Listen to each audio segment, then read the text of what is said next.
नमो भगवते वासुदेवाय। नमस्कार दोस्तों, आज के इस वीडियो में हम सुनेंगे वैशाख माह महात्म्य के चौथे अध्याय का पाठ, जो कि प्रत्येक भक्त को वैशाख के माह में अवश्य ही श्रवण करनी चाहिए। यह माह माधव का माह के नाम से जाना जाता है, जो कि भगवान श्री हरि को अत्यंत ही प्रिय है। सभी माहों में यह सर्वश्रेष्ठ माह माना जाता है। श्री हरि को यह माह बहुत प्रिय है।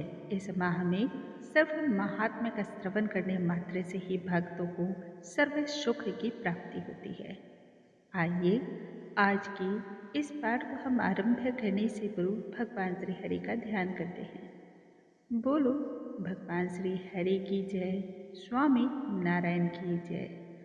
मुनि श्रेष्ठ नारद जी आगे कहते हैं, जो व्यक्ति वैशाख माह में शरीर पर तेल बनता है या फिर सोना कांसे के पात्र में भोजन करता है, खाट पर शयन करता है तथा घर में ही स्नान करता है और निषिद्ध भोजन को ग्रहण करता है, उसे जो दोष लगता है, उससे जो पीड़ा की वृद्धि होती है, उसके बारे में तो वर्णन ही नहीं किया जा सकता।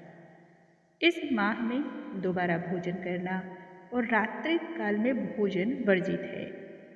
जो व्यक्ति वैशाख के माह में नियम पूर्वक कमल के पत्तों पर भोजन कर लेता है, वह सभी पापों से मुक्त होकर के विष्णु धाम जाता है।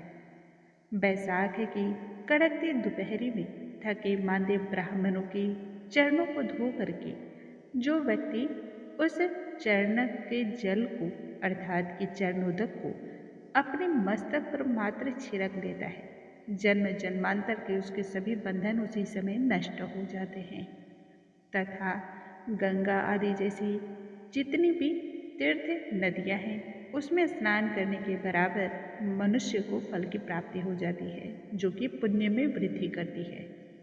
यदि मनुष्य वैशाख माह में स्नान नहीं करते तथा कमल के पात्र पर भोजन नहीं करते, वह नीच से नीच योनि में जाता है और विभिन्न प्रकार के दुख और पीड़ाओं को भी प्राप्त करता है।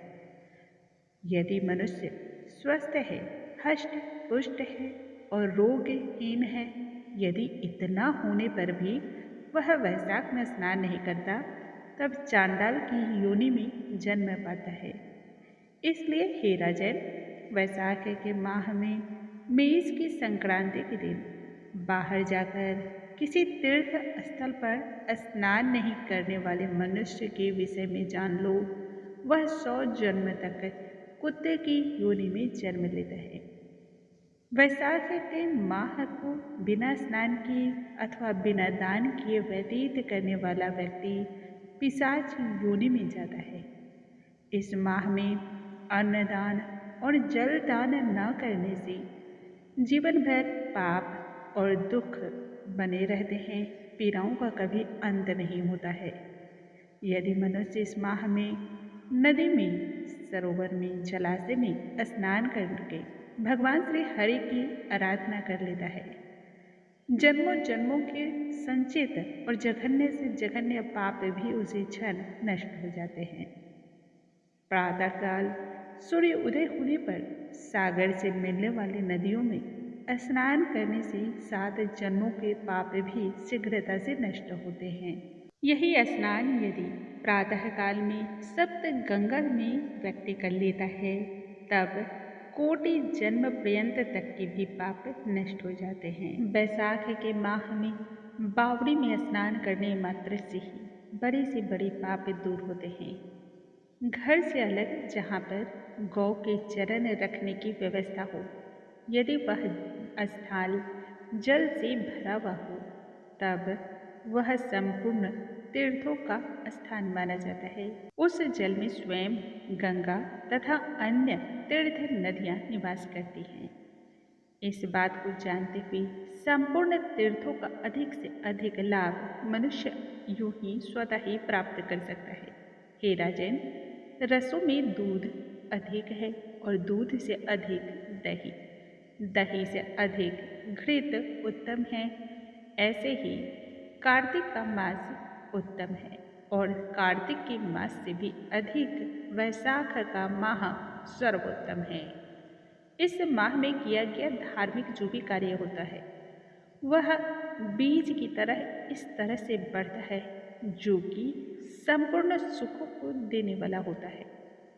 यह माह में किया गया दान और पुण्य व्यक्ति को धन संपदा देता है, दरिद्रता का नाश करने वाला होता है। कंद, मूल, फल, साग, नमक, गुड़, बेर, पत्र, जल और छाछ, इन चीज़ों का दान ब्राह्मण को अवश्य ही इस माह में करना चाहिए। जो व्यक्ति दान नहीं करता है उसके घर में दरिद्रता का वास होता है और जहाँ दरिद्रता आती है वहाँ पाप स्वतः ही आ जाता है। पाप के होने से नरक की प्राप्ति होती है। इसलिए जो मनुष्य सुख की कामना करते हों, सुख की चाहत रखते हों, उन्हें अवश्य ही दान करना चाहिए। इस बात को बहुत ही सहजता से आप समझ सकते हैं। यदि कोई सुंदर बहुत बड़ा विशालकाय मकान हो जिसमें विभिन्न प्रकार की वस्तुएं शोभायमान हो, परंतु उस घर की यदि छत न हो तब उसकी कोई शोभा नहीं, उसका कोई महत्व नहीं। ठीक ऐसे ही वैशाख का माह है।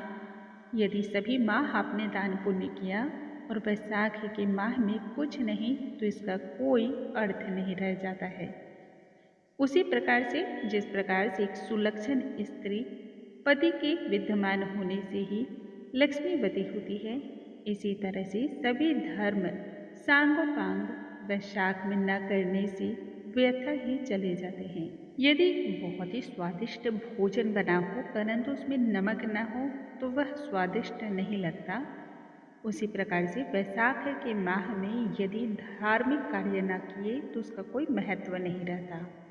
ठीक उसी की तरह जिस तरह से अत्यंत ही रूपवान और गुणवती स्त्री संपूर्ण श्रृंगार के साथ तो अच्छी लगती है परंतु बिना वस्त्र के तनिक भी वो सुहानी नहीं लगती है। ऐसे ही मनुष्य को अनेक प्रकार के धन संपत्ति या फिर धार्मिक क्रियाकलापों को करता है परंतु वैशाख के माह में यदि नहीं करता तो वह तनिक भी शोभा को नहीं पाती है। मेष की संक्रांति में मधुसूदन भगवान का ध्यान करते हुए प्रातःकाल स्नान करके फिर भगवान श्री हरि की उपासना करनी चाहिए। ऐसा करने पर स्वर्ग की प्राप्ति होती है। इस माह में मधुसूदन भगवान देवता हैं। तीर्थ यात्रा, तप, यज्ञ, दान और हवन इत्यादि का फल भी इससे अधिक होता है। यदि मनुष्य इस मंत्र के द्वारा भगवान श्री हरि की प्रार्थना करता है तब उसे संपूर्ण प्रकार के सुख प्राप्त होते हैं। हे मधुसूदन देवेश वैशाखे मे सगे खौ प्रातः स्नानम करिष्यामि निर्विघ्नं कुरु माधव। अर्थात कि हे मधुसूदन, हे देवाधिदेव, हे माधव, मैं वैशाख में मेष की संक्रांति भर प्रातःकाल स्नान करने की कामना रखती हूँ। कृपया आप उसे निर्विघ्न पूर्ण कर दीजिए। तत्पश्चात माधव भगवान को अर्घ्य प्रदान करना चाहिए। फिर उस समय प्रार्थना करनी चाहिए कि हे मधुसूदन, वैशाख के माह में मेष की संक्रांति में स्नान करने उपरांत मैं आपको अर्घ्य प्रदान करती हूँ। कृपया कर आप इसे स्वीकार कीजिए। गंगा आदि सभी नदियाँ, तीर्थ, सब जलाशय मेरे दिए हुए अर्घ्य को प्रसन्नता से ग्रहण करो और मुझ पर प्रसन्न हो। आप तो संपूर्ण पापों को नाश करने वाले हो, त्रिकालदर्शी हो और सभी के स्वामी हो। मेरे दिए हुए इस अर्घ्य को ग्रहण करके यथोचित इसका फल मुझे प्रदान करें। इस प्रकार से अर्घ्य दें, स्नान करें और फिर वस्त्र को पहन करके विभिन्न प्रकार के कर्मों को संपन्न करना चाहिए। इस माह में होने वाले फूलों से मधुसूदन भगवान की आराधना करनी चाहिए तथा वैशाख महात्म्य का श्रवण करना चाहिए। ऐसा करने मात्र से ही कोटि कोटि जन्मों के संचित पाप से मुक्ति मिल जाती है। मोक्ष प्राप्त होकर के स्वर्ग लोक की प्राप्ति होती है तथा भूलोक या फिर पाताल लोक के दुख दरिद्रता से व्यक्ति व्यथा ही पीड़ित नहीं होता है। इस माह में कांसे के पात्र में भोजन करने वाला व्यक्ति तथा वैशाख महात्म्य की उत्तम कथाओं का न श्रवण करने वाले व्यक्ति को इतना ही नहीं, जो दान पुण्य इत्यादि जैसे धार्मिक कार्य भी इस माह में न करता हो, वह निश्चय ही नरकगामी होता है।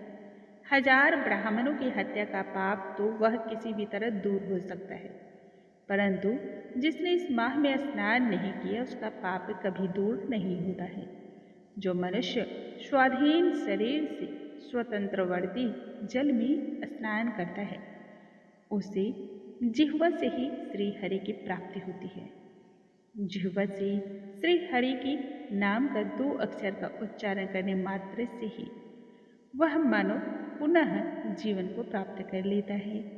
इस माह में जिसने भी मधुसूदन भगवान की आराधना ना की हो, वह सूकर की योनि में जन्म लेता है। बैसाख के माह में तुलसी दल से मधुसूदन भगवान का जो भक्त पूजन करते हैं, वह सार्वभौम राजा होकर के कोटि जन्मों तक अनेक प्रकार के भोग और सुख को पाते हैं, फिर अपने कुल के नाम को रोशन करते हुए विष्णु धाम को प्राप्त होते हैं। बोलो भगवान श्री हरि की जय, स्वामी नारायण की जय। दोस्तों, आज की इस वीडियो में हमने सुना वैशाख महात्म्य के 4वें अध्याय का पाठ। कल के वीडियो में आगे की कथाओं के साथ हम पुनः मिलेंगे। तब तक के लिए नमस्कार दोस्तों। हरे कृष्णा, राधे राधे।